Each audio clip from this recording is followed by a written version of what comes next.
কেনিয়াতে বিতর্কিত আর্থিক বিল পাশের প্রতিবাদে পুলিশের গুলিতে নিহত হয়েছেন অর্ধ শতাধিক মানুষ।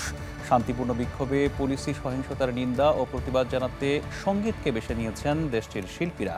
গানের কথা ও সুরের মাধ্যমে নিহতদের স্মরণের পাশাপাশি অন্যায়ের বিরুদ্ধে শক্ত অবস্থান গড়ে তুলেছেন তারা।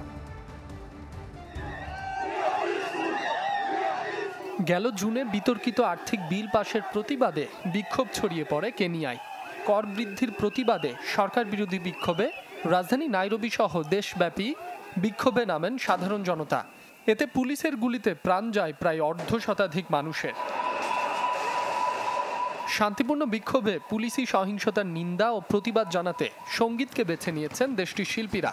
গানের কথা ও সুরের মাধ্যমে নিহতদের স্মরণের পাশাপাশি অন্যায়ের বিরুদ্ধে শক্ত অবস্থান গড়ে তুলেছেন তারা। ভিডিও চিত্রে তুলে ধরেছেন শান্তিপূর্ণ বিক্ষোভে গুলি ছোড়ার মর্মান্তিক দৃশ্য।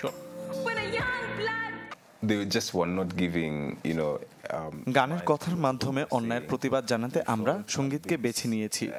আমরা আশা করি এর মাধ্যমে মানুষ সকল অন্যায়ের বিরুদ্ধে সোচ্চার হবে। জনগণের জন্য কল্যাণকর পদক্ষেপ নেবে সরকার, সেটাই আমাদের প্রত্যাশা। আশা করি একদিন সরকারের সকল অন্যায় বন্ধ হবে।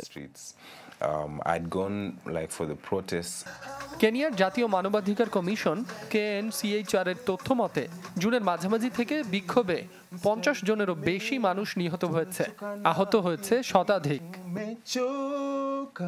মাসুম রাব্বি, চ্যানেল 24।